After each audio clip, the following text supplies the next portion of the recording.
साथियों, किस्मत मेरी मुट्ठी में नामक वीडियो में आपका एक बार फिर से स्वागत है। इस संपूर्ण ब्रह्मांड में इस समय मनुष्य एक ऐसी जाति है जो पूरे पृथ्वी पर राज कर रही है।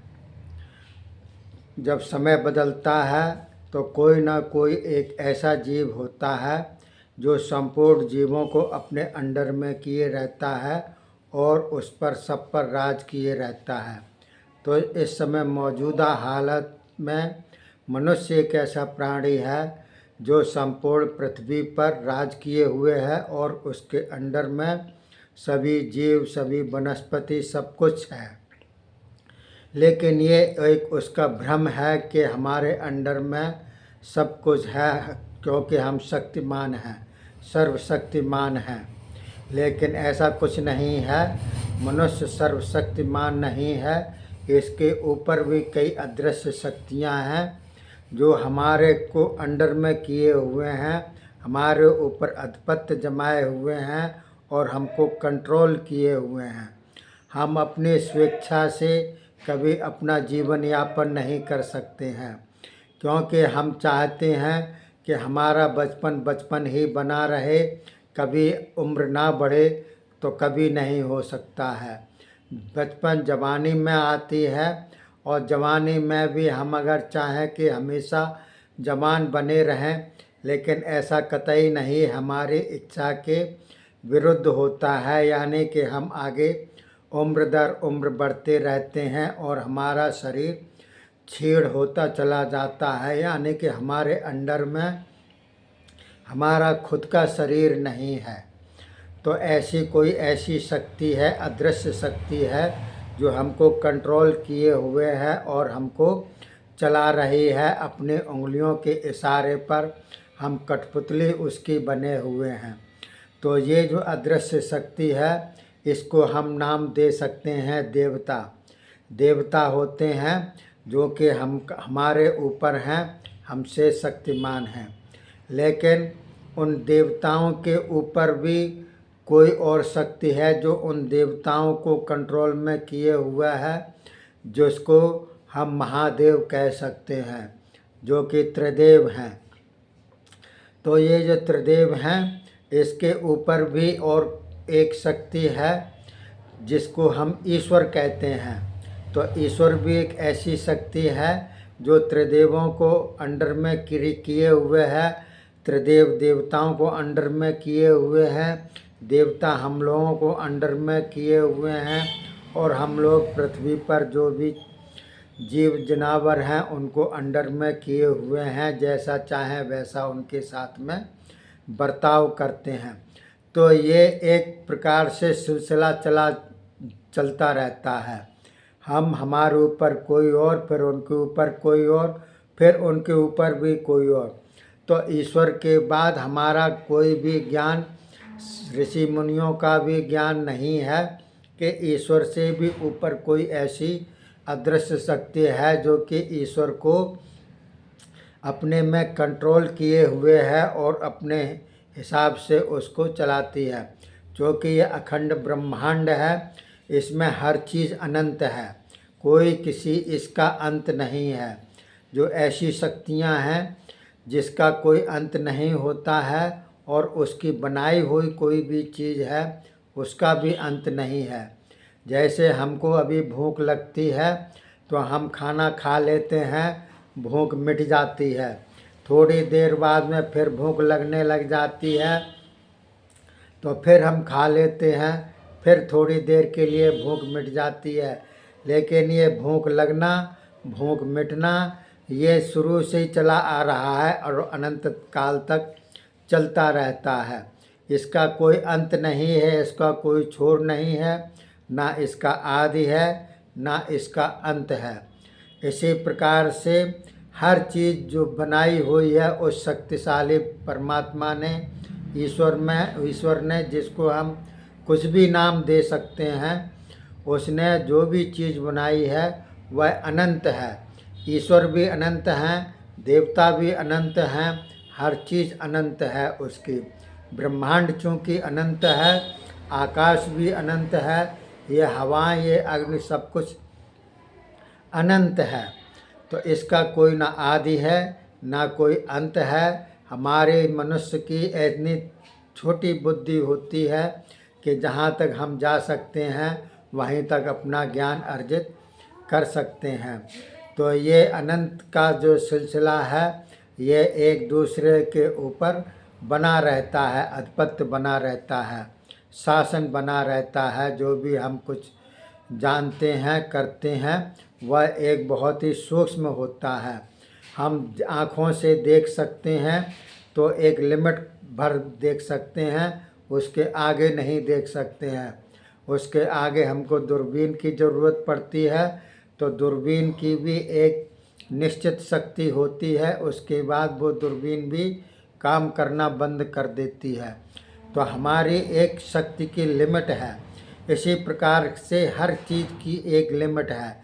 देवताओं की शक्ति की भी लिमिट है, वो अपने शक्ति से ऊपर नहीं जा सकते हैं। इसी प्रकार से हमारे जो अंडर में जीव हैं उनकी भी एक अलग शक्ति है, वो अपनी शक्ति से बाहर काम नहीं कर सकते हैं। इस प्रकार से हर किसी की अपनी एक शक्ति निश्चित होती है। तो उस शक्ति के आधार पर वो अपना काम करते हैं। और इसके बाद में बचपन, जवानी और फिर धीरे धीरे शक्ति कम होती चली जाती है। हमारा शरीर, हमारी जितने भी क्रियाएं हैं, जितने भी हमारे पंच तत्व हैं, वो धीरे धीरे कमज़ोर होते जाते हैं। और कुछ ऐसा होता है एक समय के ये पंच तत्व बिल्कुल जीर्ण छीर्ण हो जाते हैं और ये शरीर को आत्मा छोड़ देती है और आत्मा अनंत में चली जाती है।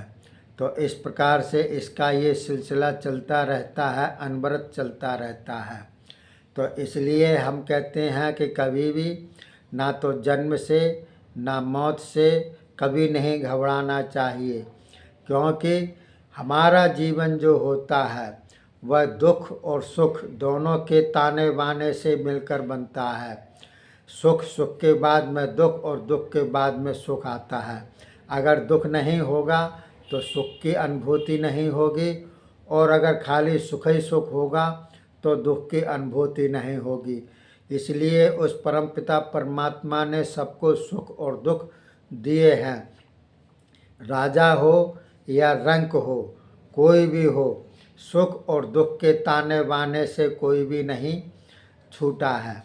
इसलिए दुख को सहन करने की हमको क्षमता होनी चाहिए, अभ्यास होना चाहिए दुख सहन करने का। दुख से कभी घबराना नहीं चाहिए। दुख पहले तो सहन करने की शक्ति हो, इसके बाद में उसका कोई उपाय भी हो तो वो भी हमको करना चाहिए किसी न किसी रूप से। लेकिन सबसे पहले तो हमें दुख को, कष्ट को सहन करने की भरपूर शक्ति होनी चाहिए। साधु संतों के ऊपर जो दुख आते हैं वो कभी भी दवा का पहले प्रयोग नहीं करते हैं, कोई भी पहले उपाय नहीं करते हैं। पहले वो उस दुख को, उस कष्ट को सहन करते हैं, और जब उनके सहन से परे हो जाती है, उनको सहन शक्ति उनकी जवाब दे जाती है, तब वो उपचार करते हैं। ठंड हो, गर्मी हो, बरसात हो, कुछ भी हो, आपने साधु संतों को देखा होगा कि एक ही वस्त्र में पूरा ऋतुओं को काट देते हैं। कोई कोई तो एक वस्त्र भी धारण नहीं करता है और सारी ऋतुओं को काट देते हैं, तो उनका शरीर उसी हिसाब से बन जाता है।